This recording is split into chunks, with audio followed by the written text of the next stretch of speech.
Good morning, good afternoon, good evening, my watchers, my participants, wherever you are in the world. Let me share my screen and welcome to session 4 of Integrating the Spirals. My name is Sheila Murray. Not that that's important. What's important is that I share this information that came to me, or at least the beginning of which came to me in 2019. And then I was able to put into practice in 2020 during the pandemic. And I made a conscious choice to codify this material and put it into a course that I could share with multiple participants. Originally, I was sharing this as a 4-week course with 4 participants only so that we could keep the group intimate, small, so that we could, because there was some issues with trust going on about that time, and it was so that we could feel connected, close, and trust each other and share from multiple points of view on a lot of things. So I'll jump right in. Today's session 4, and last time we were here, we were talking about all is well, and I was showing you a picture of this chalice well. This was in Glastonbury, England. I had to go back to my own blog, refer to my blog article. If you just go to sheilamurray.net and search for England, there's only a couple of blog articles that'll come up. This is one of them, which will show you a whole ton of pictures about our trip to, it was our Sacred Celtic Journey trip, and it was to Ireland, England, and Scotland in 2019. And the Chalice Well was in England. And I can tell you, I didn't know much about that place. There was a white spring and a red spring there, and a beautiful, what I'll call a botanical garden, lots of flowers, lots of roses in particular too. And it was just an incredible vibration, and I had an incredible resonance with the place. And yet I knew nothing about it going there. So this was the last lesson from last week, and now we will continue with this week's lesson. Session 4 initially was the end of where integrated spiral left off, but since I've revamped the course and I'm calling it integrating, it's not the end. So even though we're at the beginning of session 4, I didn't want you to go, oh, it's going to be a 5-minute video and I'll be done. We'll probably go 40 minutes to an hour today. So this lesson, I laugh because it's like the end is really the beginning or a chapter change in a book. But have you thought about the end of your life? Have you sat with that, pondered that any time at all? Do you really realize, seeing with real eyes, that you can be here reading this 1 minute and poof, gone the next? I mean, it really can be that quick. The heart can stop, the breath can stop. You're just gone. Actually had one of my very best friends had this happen, nearly happen, where she just sat down in a recliner and she kind of went like this, and had her husband not noticed that she passed out and called 911, chances are she would have literally crossed over right then.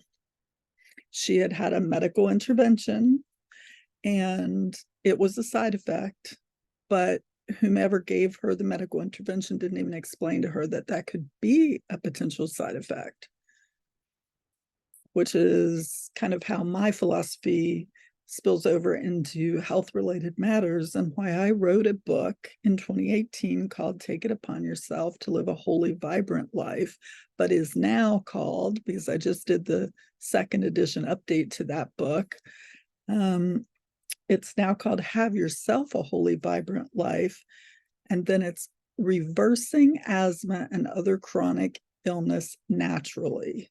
Because I'm one of these DIYers and I'm always personally responsible for whatever happens to me. And I'm very independent. I'm an independent seeker. I'm independent a lot by nature. I just like to do things for myself.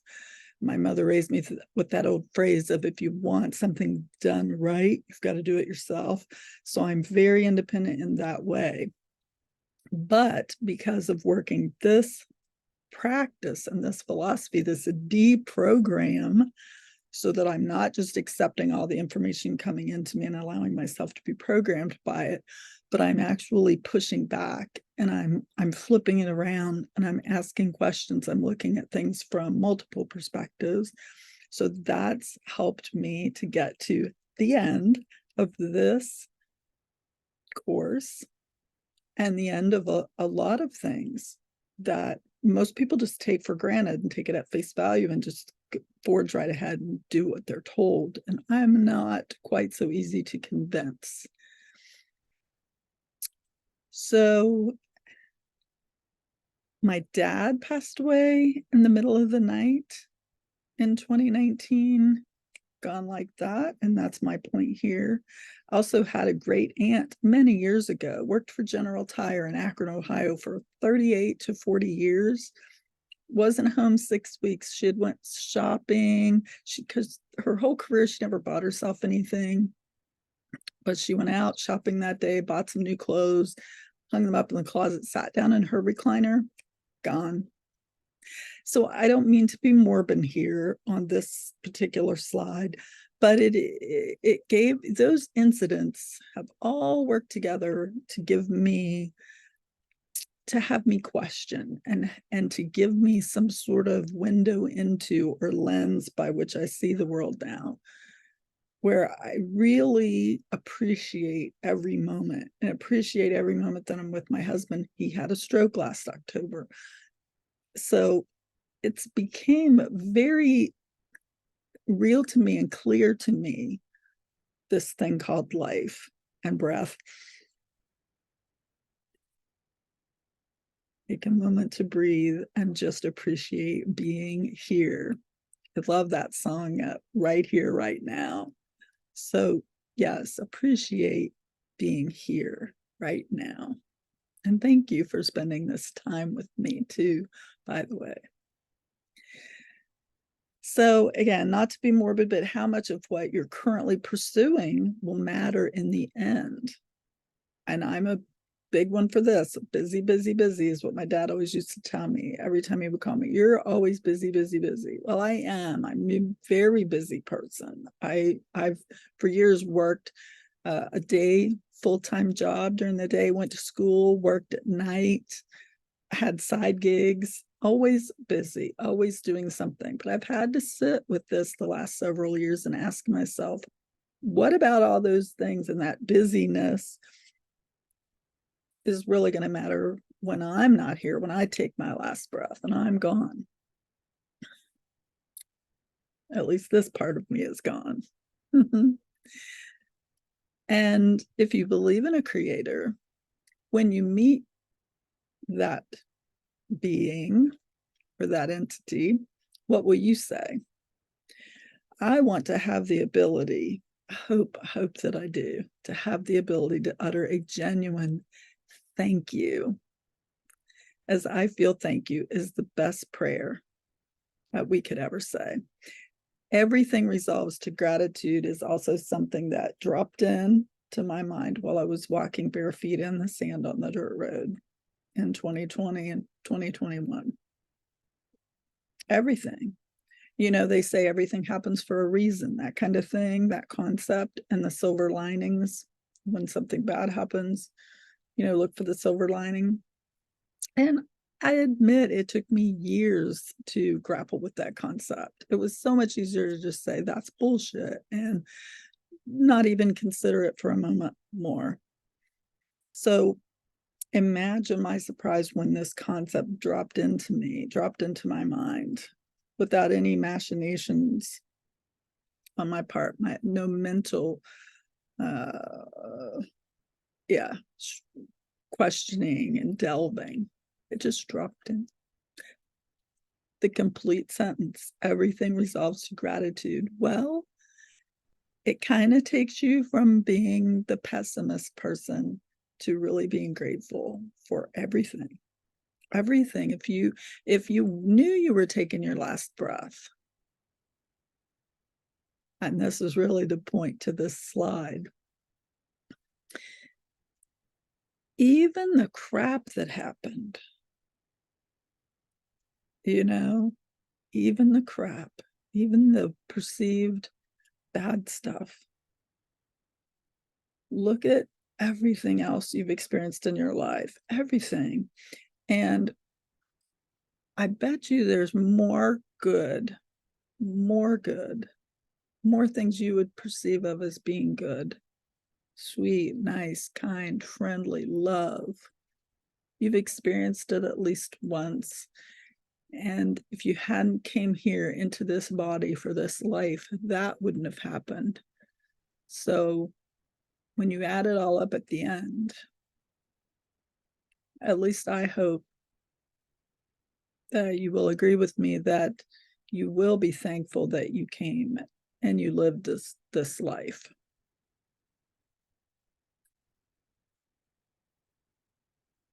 So it's not the end. It's not the end of this presentation or this session or even this course. Not yet.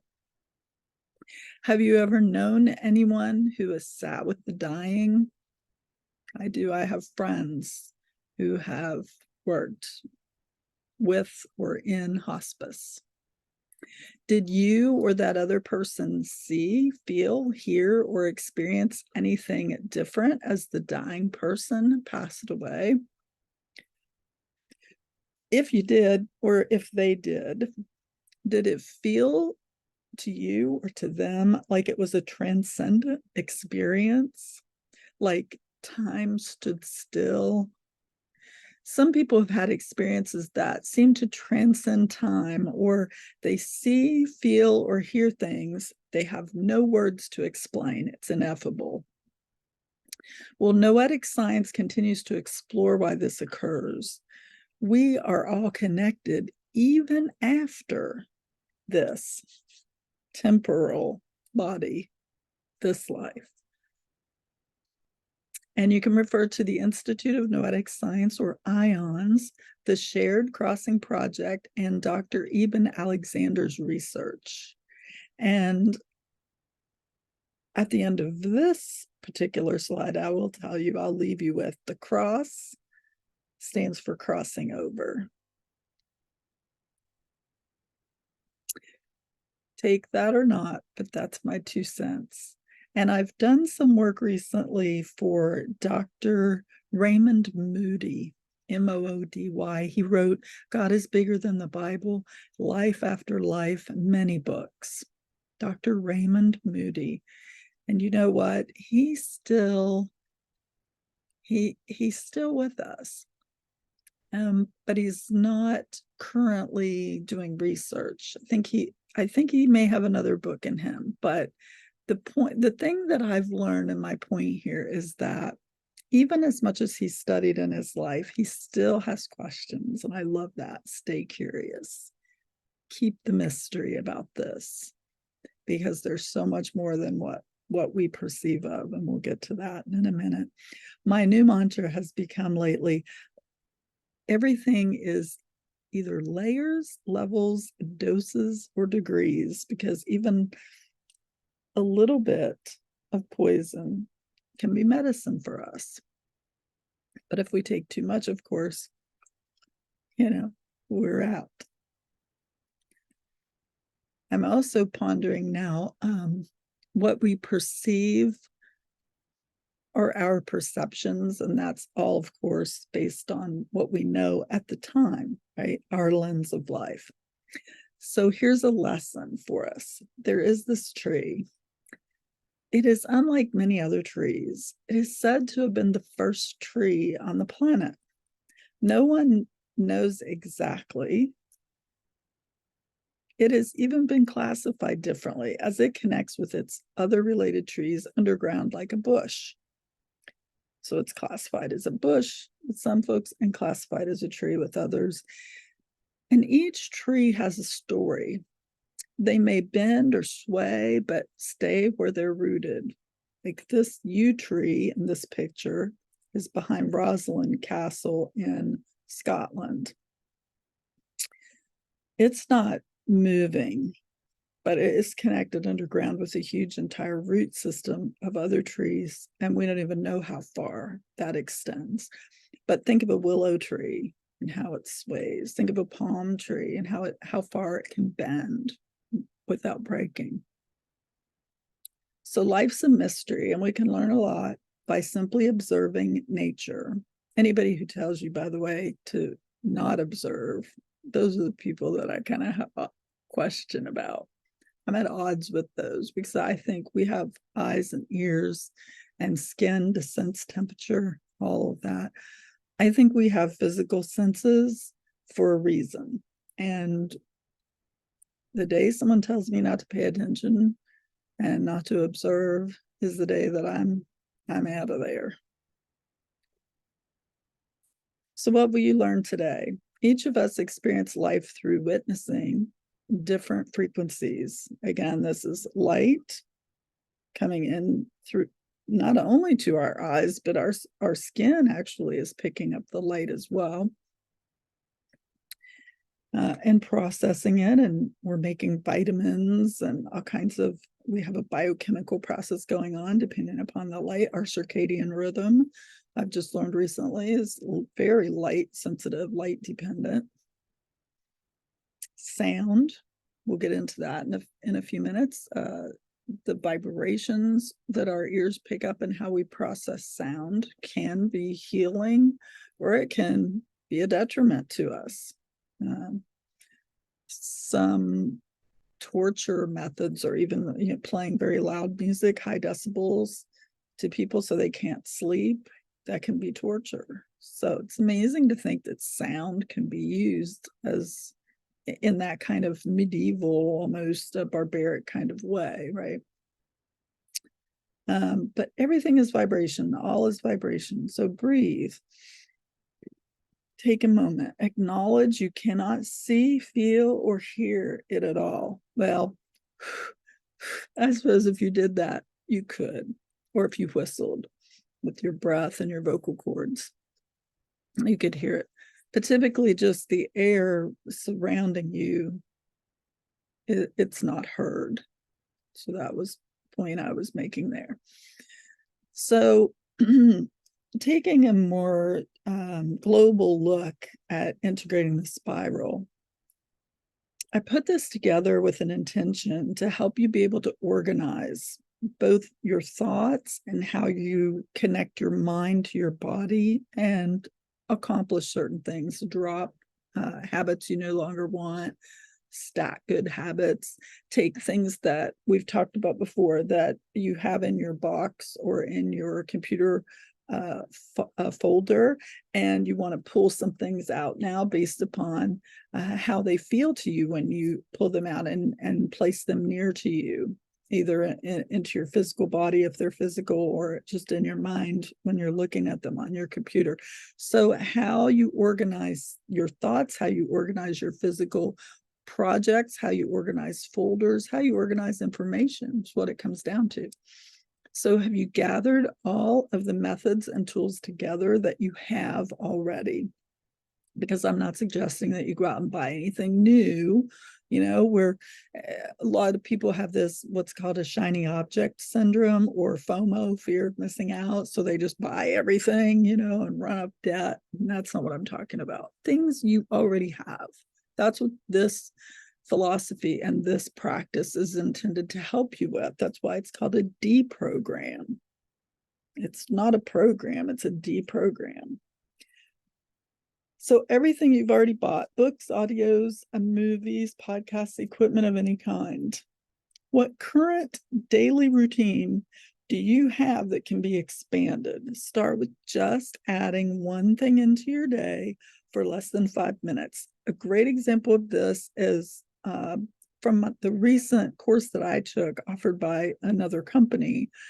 And it was called a circadian rhythm course. One of the first things they taught us was to go outside every morning before you do your hair, put your makeup on, anything. Just roll out of bed, hopefully with some sort of clothing on, depending upon where you live, right?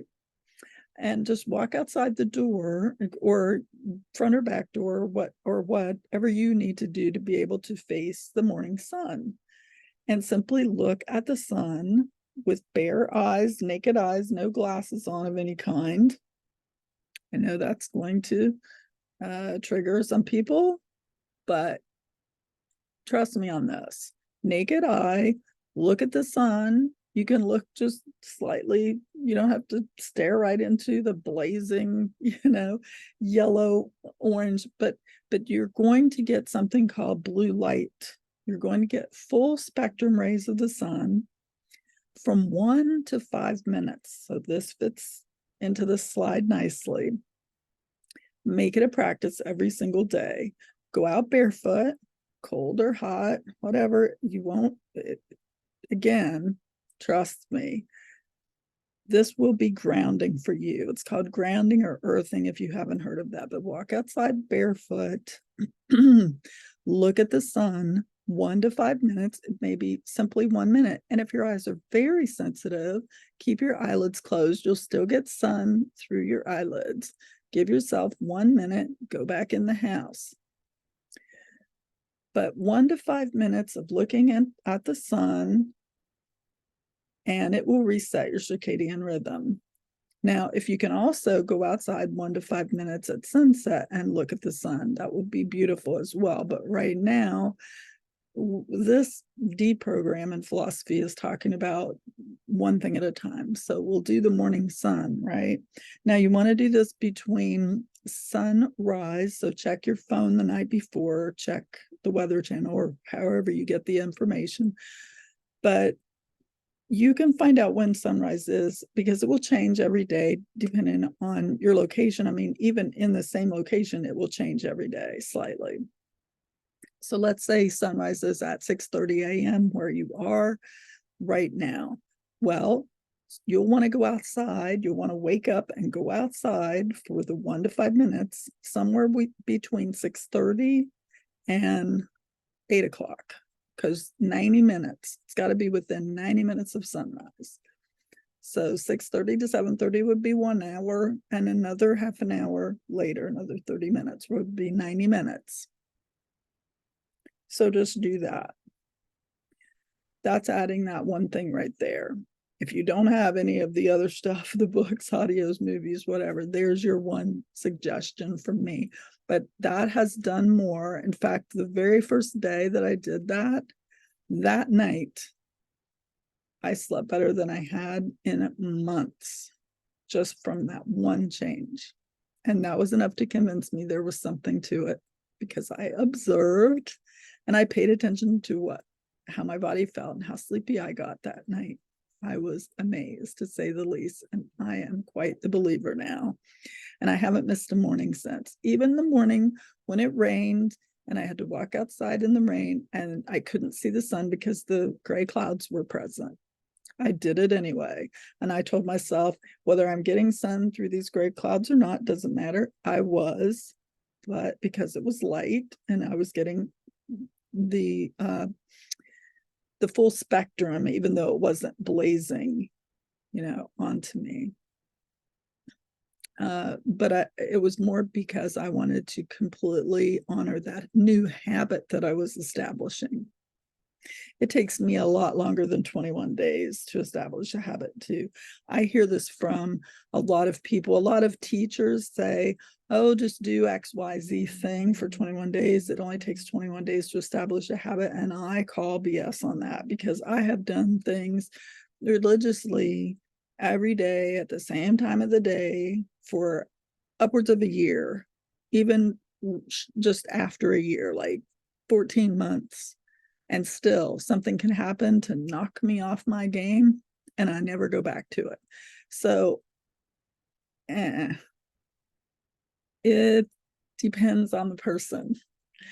And that's why I love this D program, because we're customizing this for you. You're customizing it for you. You're taking my words, you're hearing what I'm saying and seeing what I'm showing you, but you're customizing this to suit you.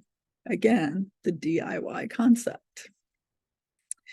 So, what small steps can you take to integrate your passions into each day? Think about what you love, what lights you up, what makes you feel your soul is alive, what makes you feel sensations of being all bubbly inside. And then think about how you can stack habits, meaning I love reflexology, foot reflexology. I paid $500 several years ago to go to a class to learn all about it. But my husband has very sensitive feet. So when I came home and I wanted to practice on his feet, all he could do was laugh. And then I thought, well, I didn't really learn how to do it for myself to my feet. Right? I was learning it from the vantage point, or the advantage point. I just learned from the perspective of giving to someone else. So what I did was, when I applied this philosophy of integrating the spirals, when I went to the restroom, which was several times a day, I would take that moment or moments to literally put one leg up on the other, grab that foot, and do some foot reflexology on my own feet. I would take turns with each foot. And even if it was 1 minute for each foot, it was so refreshing. And then that brought back to mind, after doing that for a while, something I'd learned from a lady that I'd went to a massage for, who did Feldenkrais, and she had worked on my feet, and she was doing therapy on my feet, because at the time I had been driving with my foot in the same position for years, pressing on the foot pedal in the car. And so I was really damaging the ball of my foot, my right foot, from driving. And she told me, if you just turn your foot, let's imagine it's this way, if you just turn your foot a little bit to the side, either side, but at least you're not driving like this all the time. It made sense. So that concept came back to me while I was doing the foot reflexology on the toilet. And I thought, well, I'm just going to work, each time it'll be like, I'll work the toes. And then, the next time I'll massage the toes this way, or I'll bend the toes back, or I'll work between the toes.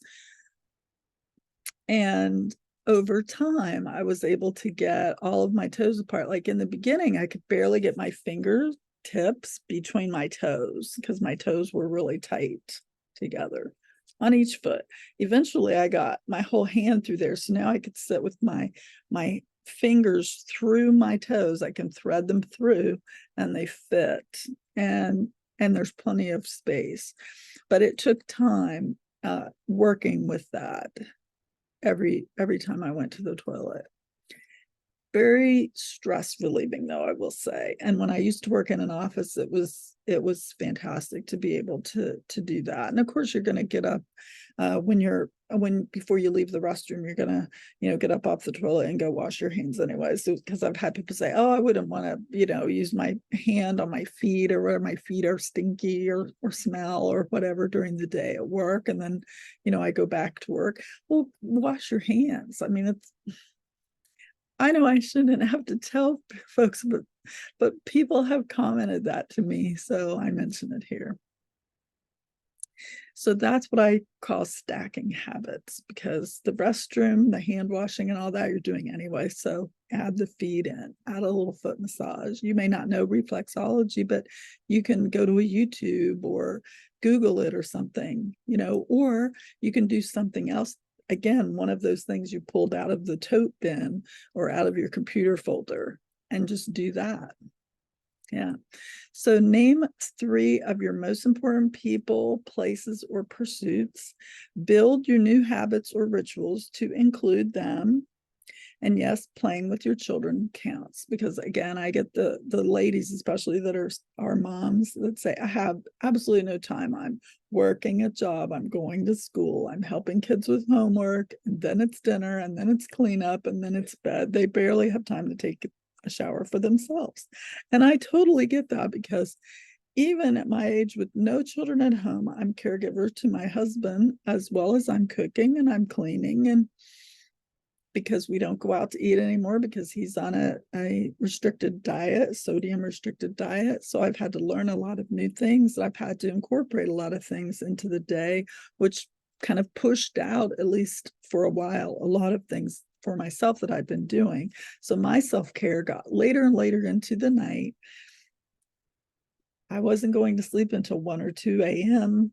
And thus my circadian rhythm was suffering, and I didn't even know what a circadian rhythm was. So when someone invited me to that course and I started incorporating that and realizing that I would naturally wake up earlier in the morning, I just shifted everything. So I'm now able to go to sleep between 9 and 10 p.m.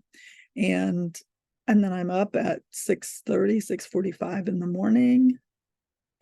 My whole day has shifted. I'm getting so much more done. And I feel so much better because I made my self-care the priority, the 1 to 5 minutes every morning, even if that's all I do. Of course, I do a little bit more because I'm stacking habits throughout the day. So I'm playing with my feet. I do this little motion or movement for integrating the spirals that is part of this program, this D program. I know, I still catch myself sometimes. But it is part of the philosophy of this, is that while I'm washing dishes, I stop, I do my breath work. I start to say I take a breath. I do take a breath, but I do it in a breath work formation. And I will take my feet out in spirals. And for anybody who's a dancer who has taken ballet in the past, that may feel a little bit familiar to you when you do it, because you'll take one foot and do this and the other foot and do that. And it's stimulating different places in the brain. So I'm building new neural pathways while I wash dishes. Again, it's the little things that we do. And I hope that this is insightful for you, that I'm providing you with some insights. And so, yes, you can do little things like that when you're playing with your children, do the spiral to them and make that energy game a game. Make it fun, because it is. Connect and center. Focus on your inner self for a moment. How do you center or ground? Judge Judy used to do this thing where she would just do this in the middle, right in court, right in the middle of a case. Center. That was just her way of bringing herself back to center. What do you do? How do you center or ground? I just spoke a few minutes ago about going outside barefoot. Wim Hof, if you don't know about him, he goes out, he's like the ice man. He goes out in the ice and the snow and everything barefoot. I think he's climbed Mount Everest or something with shorts on. I mean, Google him, right? It's incredible. So that's what I said about, you don't even have to trust me. There's all kinds of other examples out there for going out in the cold. Granted, yes, start small. All of these things, even all of the exercise folks will tell you to start small. Don't go out and kill yourself with exercise until you puke. That's ridiculous. Start small and build every day. Consistency is the key anyway to all these things. Just be consistent. So you will grow, you will stretch, just like the thing about my toes being tight and not being able to get fingers through. And now I get my whole hand is through my toes with room to spare. I can wiggle them. I can do an Asian squat now. I couldn't do one 6 months ago. I had too much fat between my thigh and my calf to even get into a proper Asian squat. Now I can not only do an Asian squat, but I can get down into it without using my hands and back up without using my hands. And yes, I have a video of it. I have proof. um, so walk in a spiral pattern or circle today. I talked about how I spiral out my feet while I'm washing dishes, and consider what you give to the world. Let your thoughts go out into this spiral type pattern. Who are you really? What do you want out of life? Excuse me. When speaking with others, do you connect with them deeply? Where might you offer joy to another today?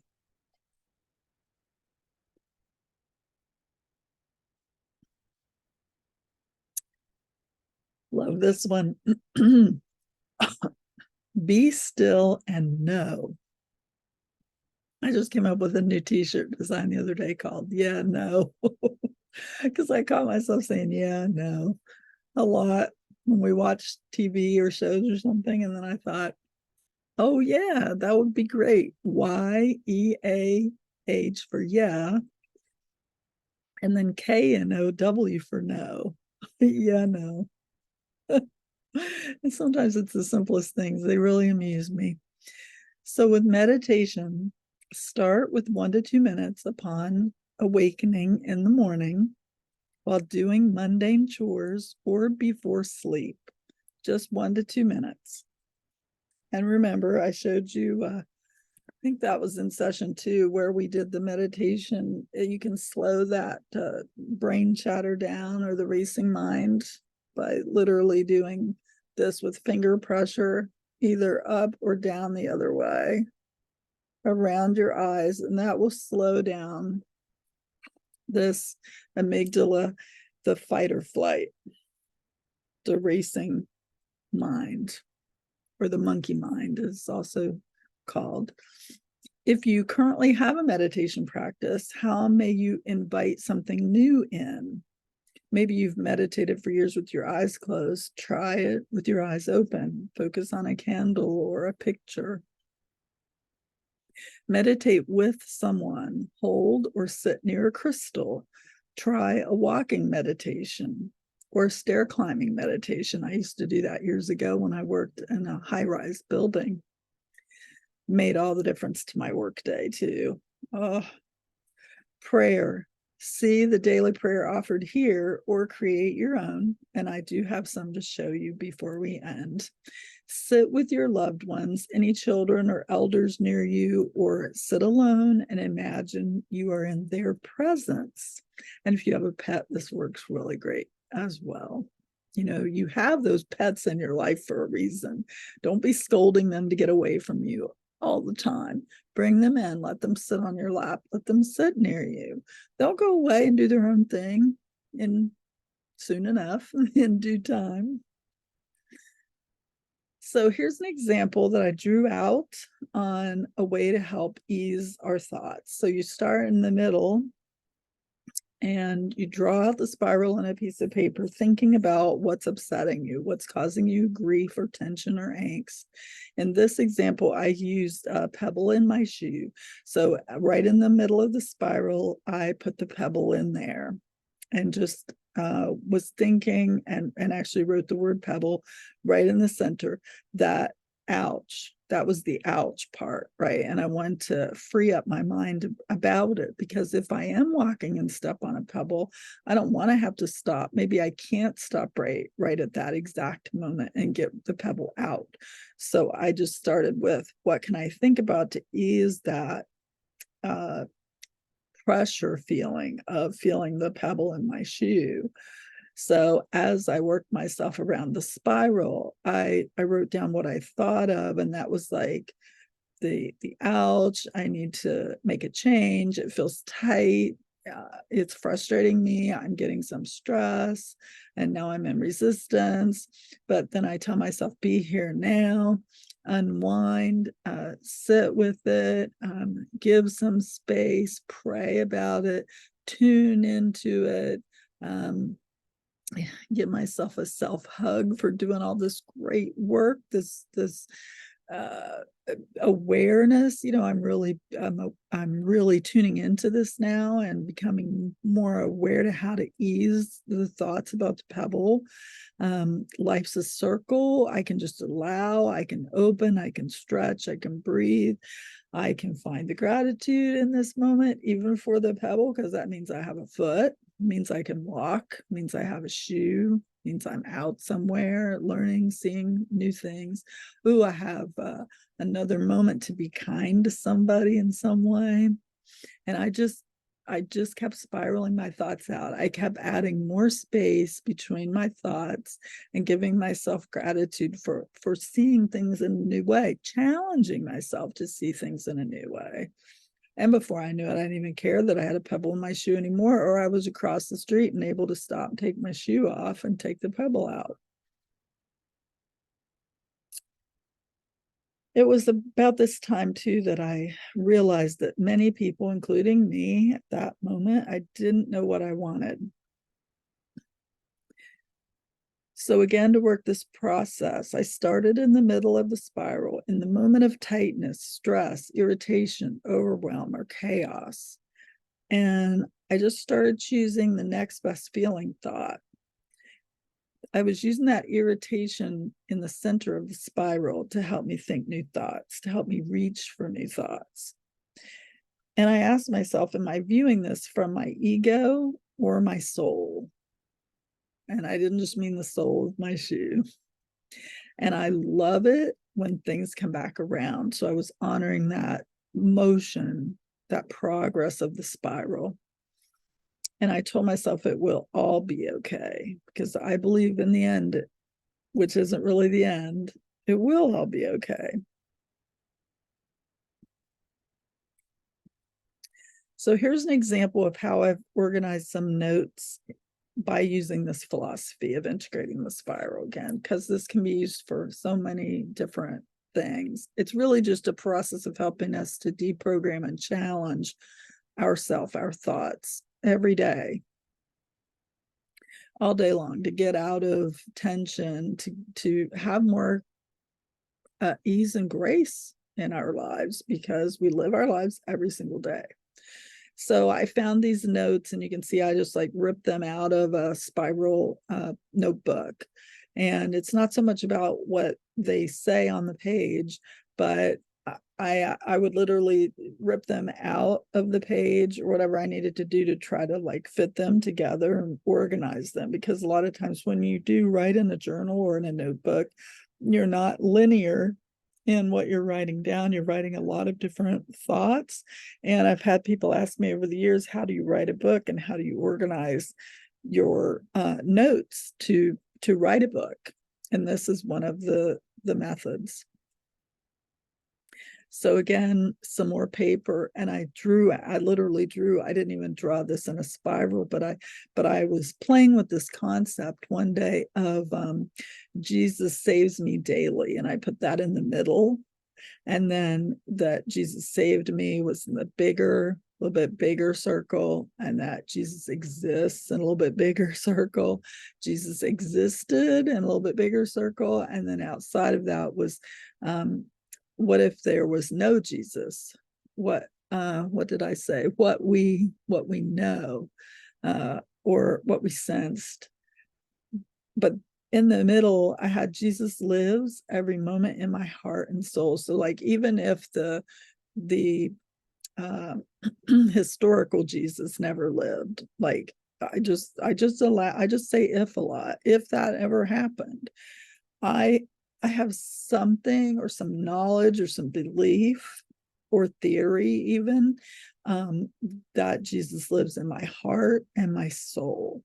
And because I have that, I feel like that gives me my why to go out and do for others, and to be the change I wish to see in the world. It's that it's that catalyst for change, because you have to always ask yourself why. Maybe, yeah, why I sold the car was so that we could get more exercise and help the environment too, because we're not burning gasoline anymore. So I have the what's in the circle as a Y and what's outside the circle. So even if the planet isn't running out of oil or harming the environment, because there's always to every subject, it seems like there is always a yin and yang, and there's always multiple perspectives on it. So global warming, maybe human intervention makes it worse. Maybe it caused it. Maybe it has nothing to do with it. Maybe because the planet is just in a cycle. But for whatever reason, it doesn't matter. I can still choose to not burn gasoline and not have a car. And even if you throw all of that out, I'm saving us money every month by not having a car, because I've been working from home for 6 years. I've been working from home way before the demic.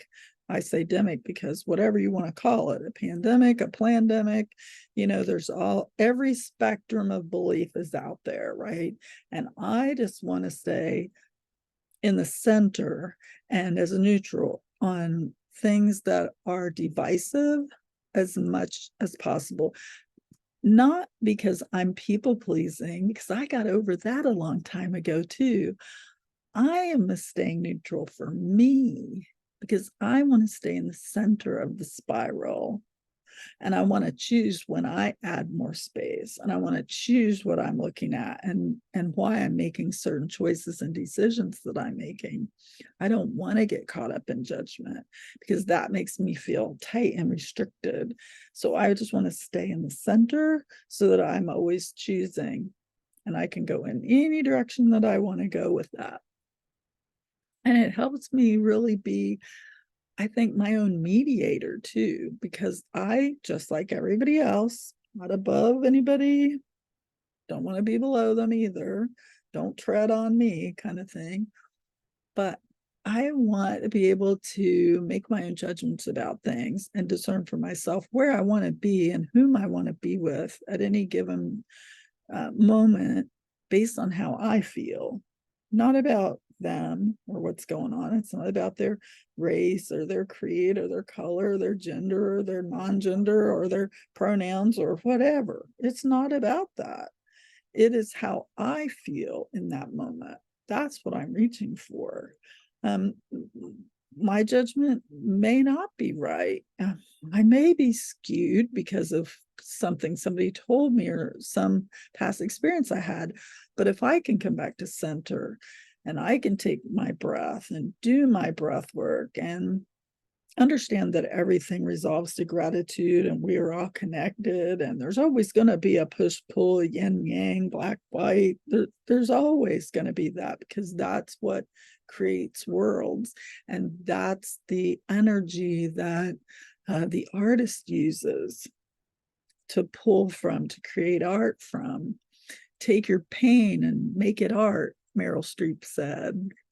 I believe that, it sucks going through it. It hurts. It's painful. We cry, we yell, we scream, we, stomp our feet, whatever. But we can turn it into the most glorious, beautiful, triumphant piece of work, piece of art, if we choose to. But it can't be because we're sitting there, bound up and all the time, right? We got to flow. Artists get that. Creatives get that. They know that they want to be in flow. They can use the irritation, the pebble in the middle of the spiral, give it space, breathe it, flow with it. Let's take a look at the rest of these slides. So organizing, if you write things like I do down on 3x5 cards, in this picture, I was taking a big stack of 3x5 cards. They had been in the center of the spiral in a pile, and now I was just starting to organize them by topic before I could do the next part, which was to actually move them into a physical type of spiral diagram, if you will, or a spiral pattern. So I took the most important thing and put it in the middle. And then I just kept going by order of least importance out. Or you could say another way, which was where I wanted the end, because I learned years ago from Stephen Covey's class, begin with the end in mind. So I knew how I wanted the story to end, so put that in the middle, and then I started backing out. So the card closest to me was at the beginning, but it could go either way. So the card closest to me at the end there, where it says everything is a suggestion, isn't that true of life? All of this that I'm doing is a suggestion to you, right? So everything's a suggestion. Great mantra to just ease stress. Your boss is, or your coworker is this, or your family member is this, or the person who bumped into you at the grocery store and you had a conflict with is doing this. Just think to yourself, take a breath. Everything is a suggestion. Even the mandated medical intervention, that's the way I took that in. It's a suggestion. And that's how I dealt with it. Nobody's telling me what to do. I live in a free country. That's what I believe. Not doing it. And I'm certainly not kowtowing to the person who says, where's your humanity? That is that stupidest thing anybody has ever said to me. And that's the only moment on my soapbox I'm going to be in this deprogram. But I really thought in that moment, how stupid are you? You'd know nothing about me to even dare question my humanity. I'm giving this away. I write blogs, books, teach. I'm sharing what I know. That's my gift to humanity. I'm sharing. What are you doing? Where's your book? Yeah. Know nothing about me if you dare say that to me. There are very few things now at this point in my life that can get me, but that was one in that moment that got me. But a few days later, after breathing and sitting with it, I thought, that person, from that person's limited perspective, that's what they went for. That's what they reached and wrote to me to try to trigger me and get under my skin. But I know that everything resolves to gratitude, and I could even use it in this course. Yeah. Please be kind. I've also had the experience where a person very close to me too, granted, I learn it and I learn it again. Do not put people on a pedestal. Saying that to me, do not put people on a pedestal. Have a beautiful, I'll say relative, just to keep it generic, or as generic as I possibly can, whom was preaching to me about there by the grace of God go I, or something like that, in an effort to tell me to exhibit grace to someone, but missed the point completely of the yin and yang, the shadow work, the light and shadow of this, that what that person was giving out to me was reflected right back on that person, and that person was not giving me grace. So don't call me something that you're not willing to check for yourself. Just don't do that. And that's why I say, please be kind. Please offer people grace if you believe in it. if you believe in it. If you want to go around sticking pins in people, I mean, who am I to tell you what to do, right? You're going to do it because apparently you get something from it, or it's fun for you. Because I think we've also probably all known a narcissist at this point who gets complete and utter joy from hurting people. I don't know why that is, but they do. So, you know what? I cannot control anything external to me. Again, come back to my center, take my breath, and move on, right?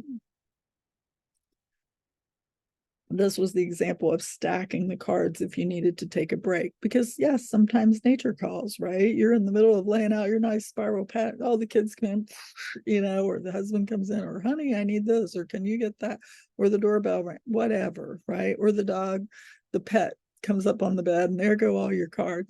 So if you can quickly pick them up one at a time and either work from the middle out or the outer in, and just stack them. And as you're stacking them, just keep turning them.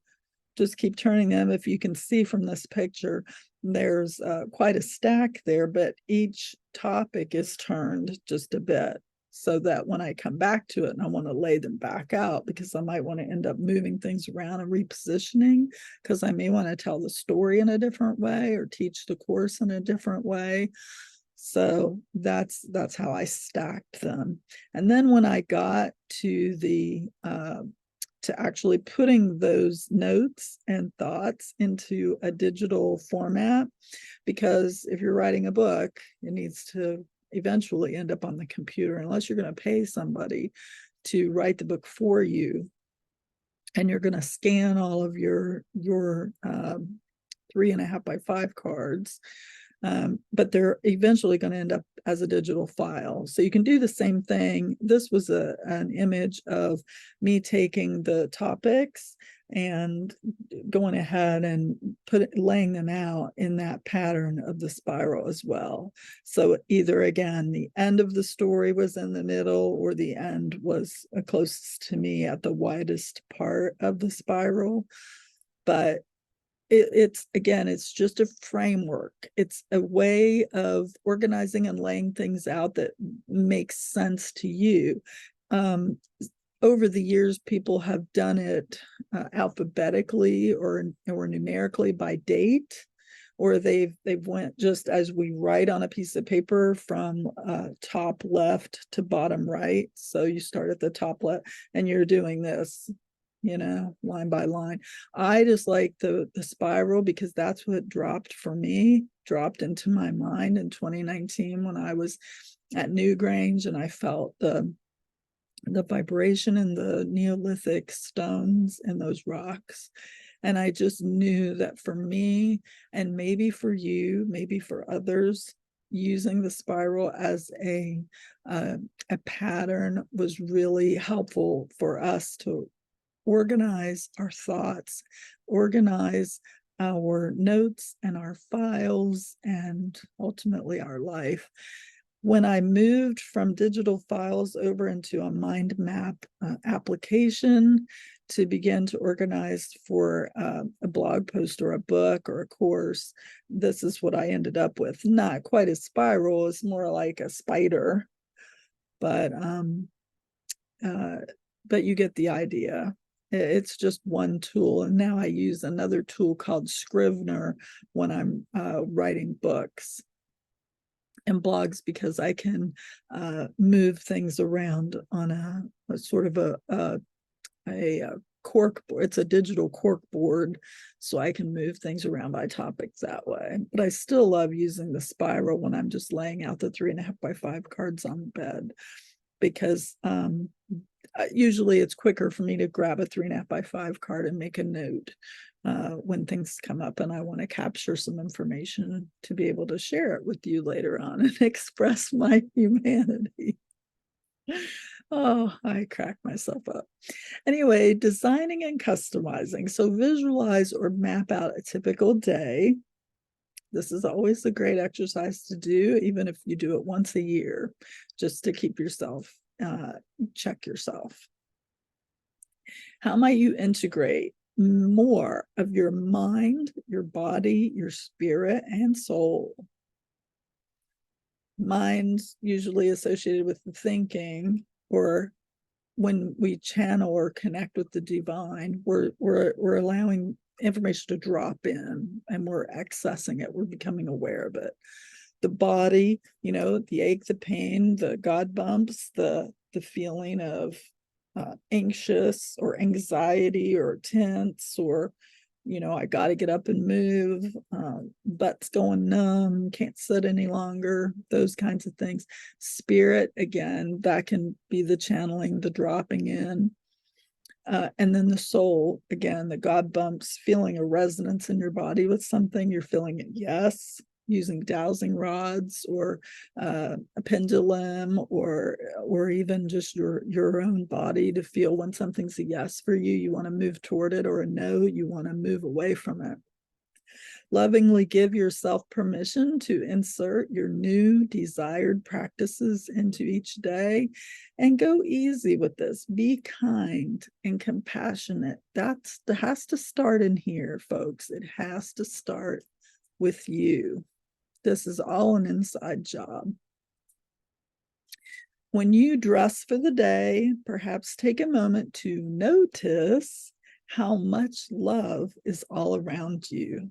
The people who made this shirt express love, and the artist who put the art, designed the art for the shirt, and the owner of the company who wrote his quote. Let's see, it's on this part of my shirt. It says, "You're gonna die someday, chill the F out." I love Justin of Chaos and Kindness. The band is called Recycled Percussion. His store, and he and his wife and children, family and friends, they've put together the store called Chaos and Kindness. And I support them. Justin does a lot of mental health and wellness work in the community, and because he had to do it for himself, he had to figure himself out. So he shares from that advantage point. He shares that, and he does a lot for the community in New Hampshire, which was his home state and his home base location, even when he and his band were in Las Vegas doing shows for years. But that's also where my daughter lives and my granddaughters. So I support Chaos and Kindness because they're in the same town and they're bringing so much to that community and support where my granddaughters live. And I can't be there right now because I choose Florida. I've always chosen Florida. Moved here when I was 22 years old, and I love Florida, love my second home state. But one day maybe I will be in New Hampshire. I love their state slogan, "Live free or die." That suits an independent person like me, right? But a spiral thought that was. I digressed, right? I spiraled. So lovingly give yourself permission to insert your new desired practices into each day, and go easy. Be kind and compassionate. I read that before. I'm sorry. When you dress for the day, take the moment to notice how much love is all around you. And I do. I notice when Justin offers his Facebook Lives. That was my point. Thank you for giving me that extra moment. Justin will do these lives on Facebook where he is a motivational speaker. And I just love that. And he runs the gamut from A to Z on what he talks about. And he uses the F-bomb. And you know what? I don't care. I don't care. Love him anyway. So here's the daily gratitude flow. Perform a full forward bend or bow to the east direction, thinking of everything you're grateful for related to the east. I usually start off with something like, "I'm grateful for the sunrise, and I know that it's due to the Earth's rotation. I know the sun is not really rising in the east, but the Earth is bowing in that direction to make it look like for me to perceive that the sun is rising in the east. I'm going to show you a video clip in a moment of just this very thing. Then you perform the forward bend to the north direction, considering all you're grateful for. For me, it's family. I'm in Florida, they're in New Hampshire. My son is in North Carolina or Tennessee, somewhere. But to the north of me. So I think about my family, and my home state is to the north as well. And I have loads of dear friends and family up there. So I think of them and send them love. And then I perform a forward bend to the west. Consider all I'm grateful for. Anyone and anything related to the West. I think of my friends Shelley and Fabian. I think of the Native Americans out west whom I adore. Sedona, Arizona, Las Vegas, I've been to several times. Family in California, family in Washington State, Dr. Bruce Lipton, his nephew. You know, I have loads of people out west, and I would love to be able to travel and get out west at some point again in the future. Last time I was there was 2019, both to Sedona and Las Vegas, and would love to go again. I love Greg Braden, and I would definitely like to go where he lives, which is Taos, New Mexico. And there's some cave, I want to say cave paintings, petroglyphs on the rocks going up a mountainside, and also in a cave that I really would like to see. So, and then you perform a forward bend to the south direction and consider all you're grateful for related to the south. For me, it's where I live. So even when we move in the next few weeks, we're going to move to a bit northern part of Florida, then I'll be able to look back on this place with more grace and ease when I'm not here anymore. Right now, I'm sort of sitting in the middle of things that I'm not real thrilled about. So I'm anxious to kind of move on and be able then to look back and go, yeah, everything happens for a reason, and everything resolves to gratitude. Like once I'm out of it, once I'm out of it, it's all good, right? So take a moment now to feel into your body and notice again, love is all around you. And here is the video of me. This is kind of weird. It's like, yeah, I'm two versions of me on the same slide, right? Let's see if it will play. I don't know. There we go. There's no sound on it, by the way. I was going to add in some original music, but Zoom doesn't pick it up quite as well from my laptop. So that's me bowing, full forward bend. I've done the east. Now I'm to the north. You can check that with a compass on your phone if you're not sure what direction you're going in. And as well, when I come back up to the top, what I'm doing is this, and I'm flowing energy through the triangle back down and into me and back up and out, because I'm also connecting the other directions of the above and the below. And when I'm tapping on my body, that's the through. So I'm getting the throughput. That's the reason for that. And at the end, I end with the Taoist, I don't know what you want to call it, handshake or positioning. So I start with the prayer hands, and then I end with the Taoism. So integration tips, you can do breath work, which is the box breathing, which is 4 breaths, or you do your in breath to a count of 4, I should say. Hold for 4, breathe out for 4, and hold for 4. That's an example of box breathing. Pranayama, which is another word for the fire breath that you can learn. Wim Hof.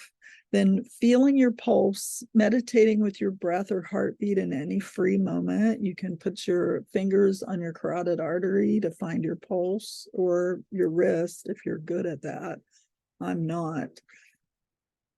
It's just the way it works for me. I can find it a lot easier on my carotid artery.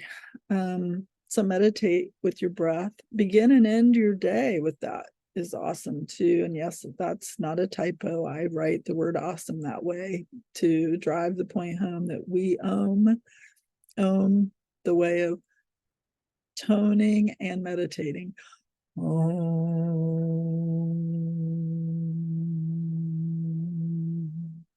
Body work, skin brushing, fascia blasting. I love that.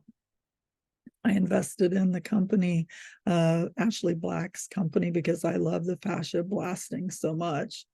Her fascia blasting products, so good. Yoga, qigong, acupressure, massaging any sore points on your body. Hug yourself, and don't forget to do it both ways. Change your arms, right over left, left over right. We do not hug ourselves enough, and we do not hug others enough, in my opinion. And it's really, really helpful and beneficial for you and to you in lots of ways. And then dance, move your body, get your exercise in, do it in a fun way. Stir your liquids in a spiral fashion.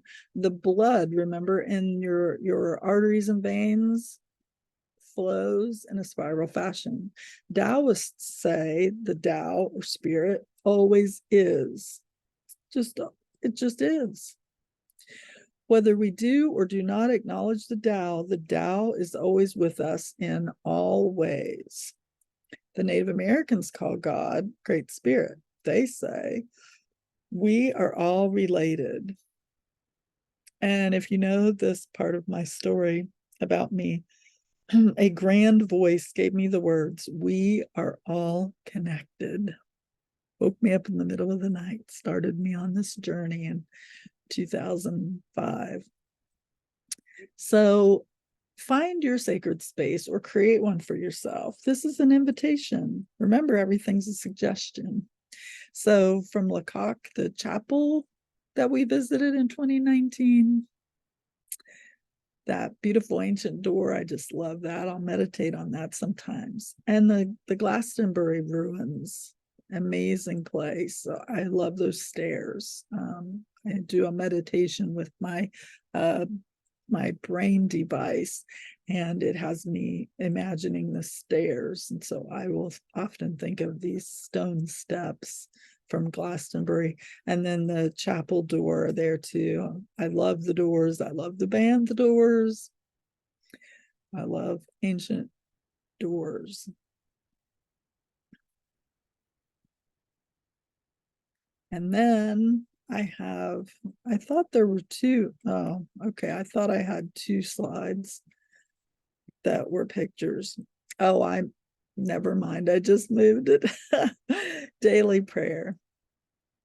I give you this in peace and offering with the highest blessings. I am that. I am. I am blessed when I come into my home and blessed when I go out. I am a child of omniscience God. I am pure positive source energy experiencing this life via a miraculous body temple made up from a multitude of cells that are pulsating many energy vortices. Every breath is amazing. I am thrilled to be here now. I am to live in joy so that everything I do, be, and say ripples unconditional love and energy and vibration to all others, because we are all connected. There's the other slide of photos. So continuing with our sacred space and exploration. Connecting, I put my hand right inside that round space that was sort of inset into that rock. Connecting with the Avebury stone. Loved Avebury. That was just an amazing place. And then I was drawn into the blue of the antiquity of this blue glass. And I have a whole blog article on that. It was just spectacular. And one of the most favorite things of the whole trip, even Stonehenge, I went mostly for Stonehenge, but I got so much more out of that sacred Celtic journey than I had even desired to go for. I had a very small reason really to go, and Stonehenge I thought was going to be the icing on the cake, but there was so much more. So then the other picture there is walking towards Stonehenge, and I captured all of our images. I didn't even realize it when I took the picture, but I saw all of our shadows as we were walking, because we were going to be watching the sunset from within the stone circle. And so yeah, when I saw it when we were approaching it, and I took the picture, and then I looked and saw our shadows, I thought, well, how amazing is that? Because we're all bigger entities than what we see. So much more. Here's another prayer that I'll share with you, thanks to Nick Polizzi of the Sacred Science, whom I love and adore. The Choctaw sun prayer below honors the sun for all that is. Speaking of the sun, sun tracks, it's called. The track of the sun across the sky leaves its shining message, illuminating, strengthening, warming us who we are, showing us we are not alone. We are yet alive. And this fire, our fire, shall not die. And this was in my little book when I wrote this in 2019, Integrated Spiral.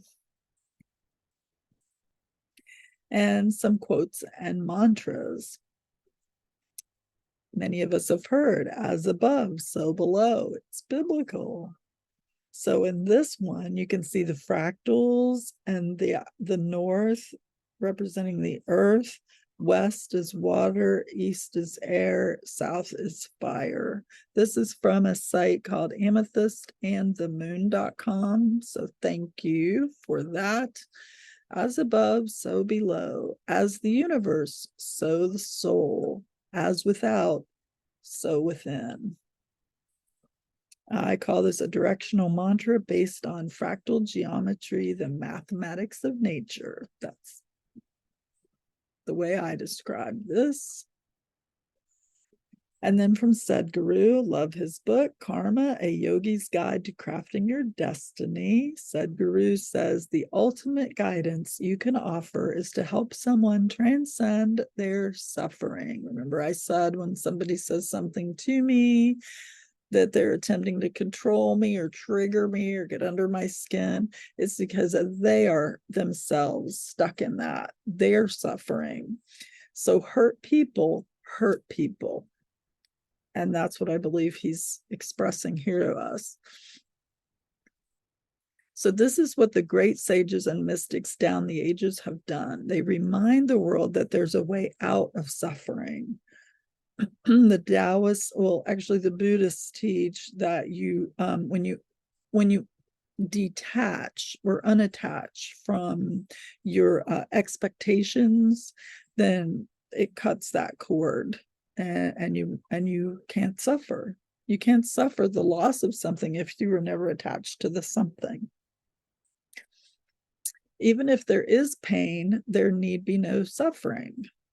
The ability to see this difference is the supreme human attainment. And I love that. So I shared this on Facebook last year. I want to experience all of that in my after or / next life. I love this image too of the alien. You can see that maybe as good or bad. And then the little girl or person, I don't know if that's supposed to be a child or a woman, but the human eye can only see between 430 and 770 tetrahertz. Our ears can only detect sound between 20 hertz and 20 kilohertz. These ranges make up a fraction of the total sound and light frequency range. This means there's a lot going on around that we can't see or hear. My friend Patty Stevens shared that, and I shared it with my friends a couple days later.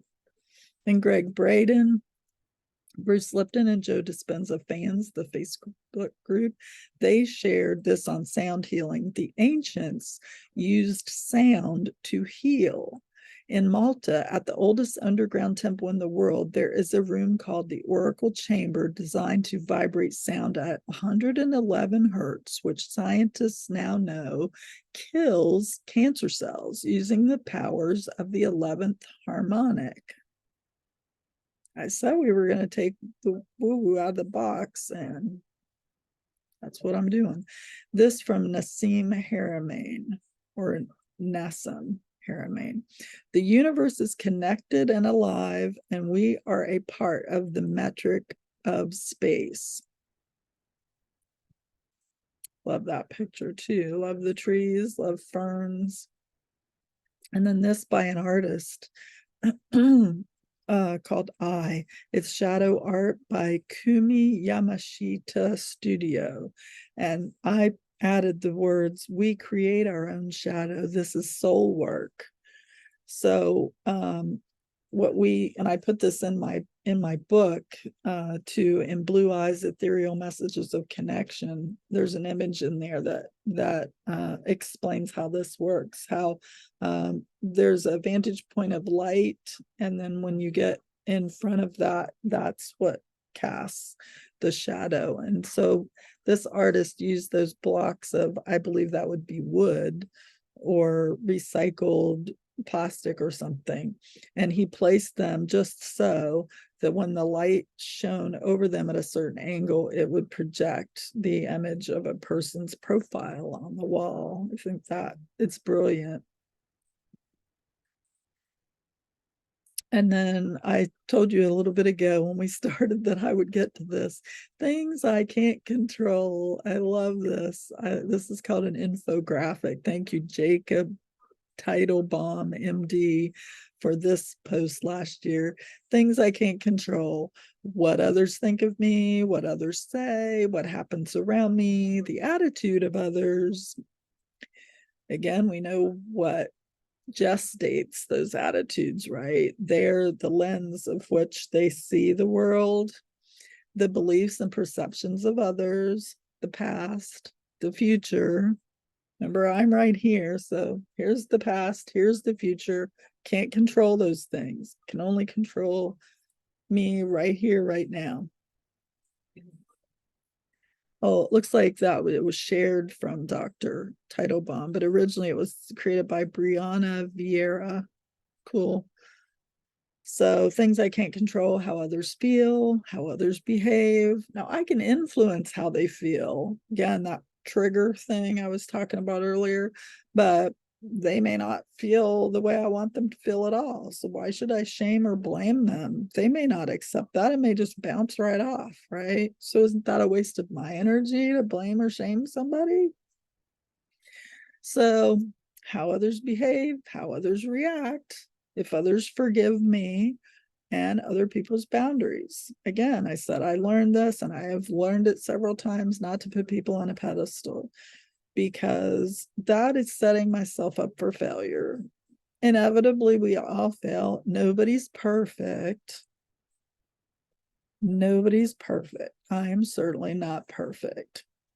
So you set yourself up for failure when you try to blame and shame someone because they're not perfect. Things I can control are in the middle, in the color wheel of this diagram. My response to others' behavior, boundaries I set with others, how I let other people affect me. When, if I forgive others, I may choose never to forgive some people. I know that forgiveness is only for me, anyways. It's not for them because I can control how they feel, right? So, where I give my time, energy, and attention is what I can control. How I speak to or treat others, and my response to others' behaviors. Yes, totally agree. So, knowing that, close some doors, not because of pride, incapacity, or arrogance, but simply because they no longer lead somewhere. And again, I told you a few minutes ago, I love doors. It's probably why. It's probably why. You can quote me on any of these that follow. As with playing music, the C note sounds different.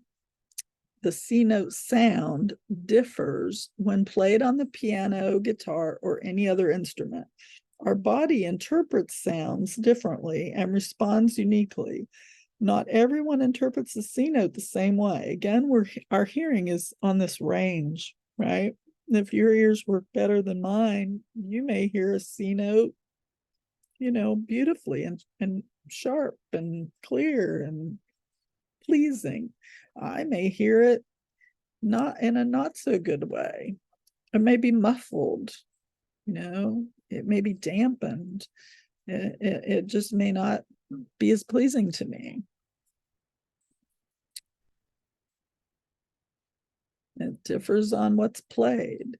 This was just an excerpt, part of my experience at Newgrange, Ireland in 2019. One of the most surprising things about my visit to Ireland, England, and Scotland in 2019 was the very real visceral feelings I experienced at Nouth or Noth. The sensations I experienced there were more than I had anticipated feeling. Looking back, as soon as my husband and I arrived in Dublin, Ireland, I felt at home. I had felt driven to go on a sacred Celtic journey with hypnotherapist and author friend Patricia McGivern. I'd signed up with 12 others to go on this journey about a year in advance.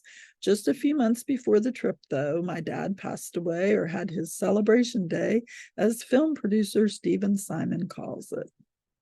Thus, my husband decided he wanted to accompany me on this European trip to lend his emotional support since he felt I was still grieving the sudden loss of my papa.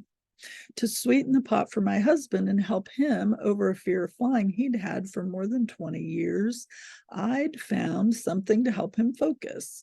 I got us tickets to something I knew he had enjoyed doing, yes, to sort of use as the dangling carrot, so to speak. And to take advantage of that, we had to arrive a few days ahead of our tour. Divine timing made it possible for us to take a Game of Thrones day tour before beginning our 13-day sacred Celtic journey. But that's another story.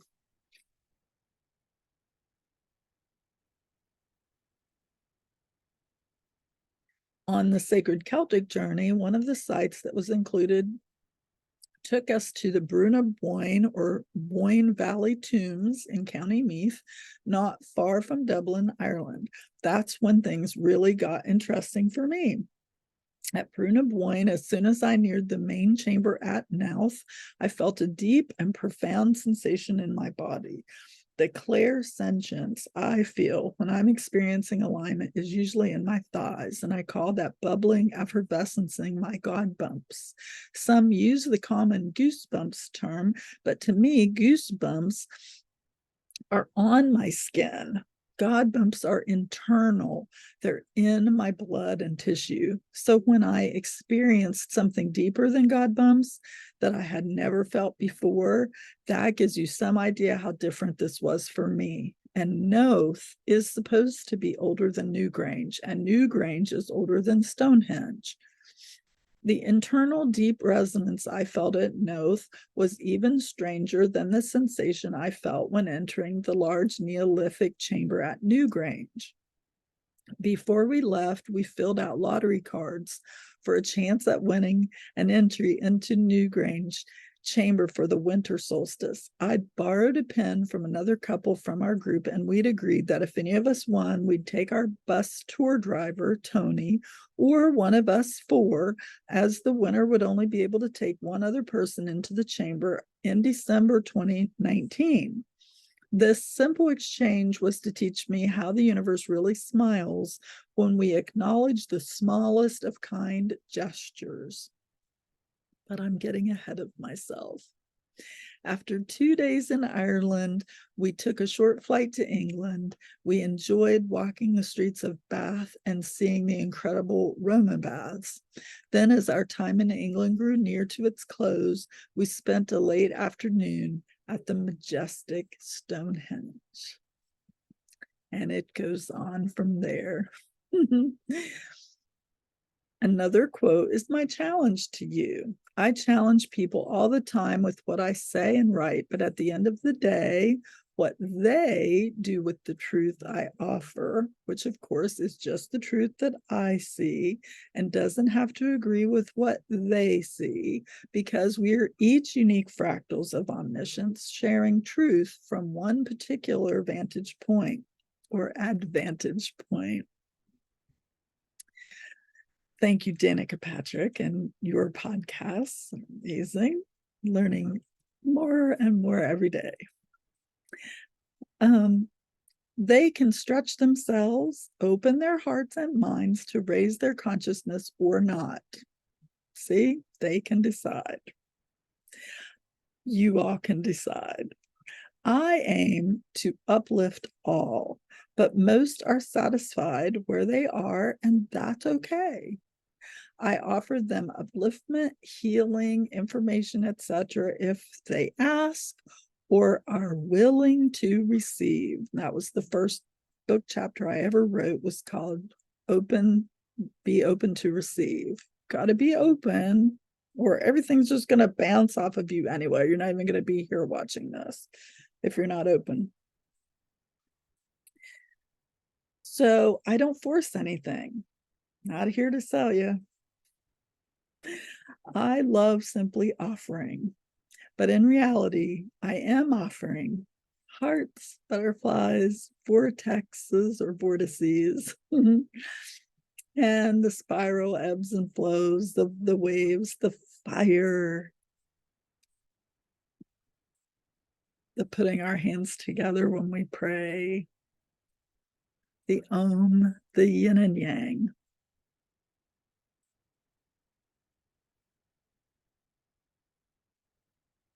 My answer below here was to someone who asked what to do with a crystal given to them by a narcissist.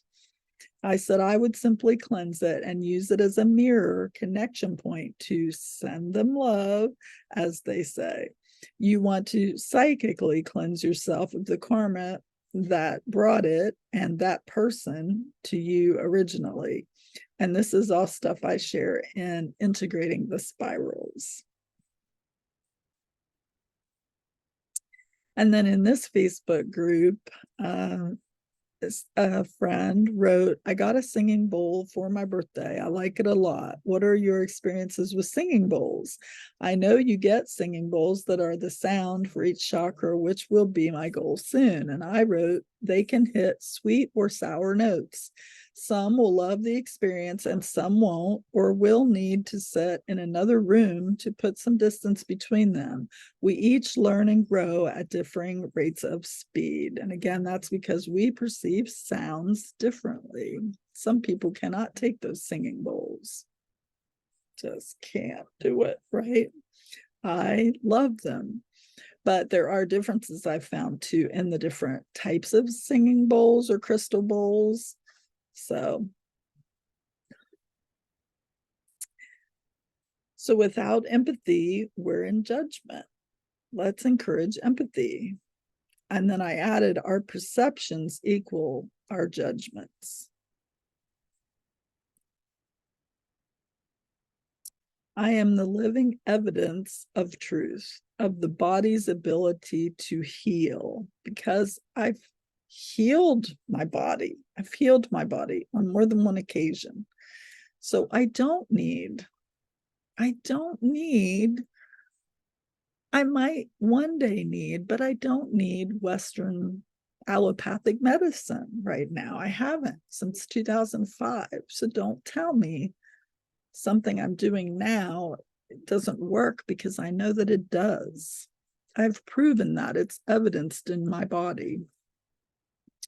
So I added to this recently, I am the living embodiment of truth. I am healing because I continue to heal. I continue to get better. I continue to release excess weight that I don't need on my body. And I just recently proved to myself that I can improve my circadian rhythm and reset it. And now I go to sleep at between 9 and 10 at night and sleep soundly all through the night and wake up without an alarm, without looking at my phone, and go outside and do the sun gazing. So this was for an article that I had written actually last year, and it was about the multiverse and how there's this perception of time, and then this perception of time, and then this perception of time, and then this perception of time. You know, we have all these different layers and levels of perceptions of time. And then balance, the many ways that we can perceive of what balance means to us, always balancing by seeking and practicing balance. And then I love this group on Facebook called Healing World. I share a lot of their posts. If you are Facebook friends with me, you'll know that. So there was a prayer that they had sent out. I love this image too. And Michelle Price is a top contributor there, and she posted prayer to open roads here and now from the beginning here and now from the bottom of my being, exalting my spirit and radiating love to humanity. I affirm that I open my ways in love here and now. I open my ways in money here and now. I open my ways at work here and now. I open my ways in peace here and now. I open my ways in prosperity here and now. I open my ways in health here and now. I open my ways in luck here and now. I open my ways in tranquility here and now. I open my paths here and now, all my paths. While I decree and affirm this prayer, my ways will be open. May the will of the universe and divinity be done, guardians and givers of the threads that move my life. Amen, amen, and amen. Done is, done is. Thank you, thank you, thank you. Author unknown, Love and Light, the Healing World.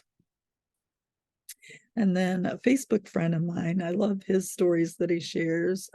He usually shares 20 or 30 in a row. And so I screen capture some of them. And so the one on the left says, I love you neither with my heart nor with my mind. My heart might stop. My mind can forget. I love you with my soul because my soul never stops or forgets. I love that. And it's a Rumi quote. I can't read the very best of you quotes or something like that is the second one. And it goes, how do you say thank you for sunshine or health, for clear days or gentle rains, for happiness, joy, or love? You say it by sharing what you have. You say it by making the world a better place in which to live. Oh, this was from author Thomas D. Wilhite, 1940 to 1983, awareness instructor and novelist. Oh, that's beautiful.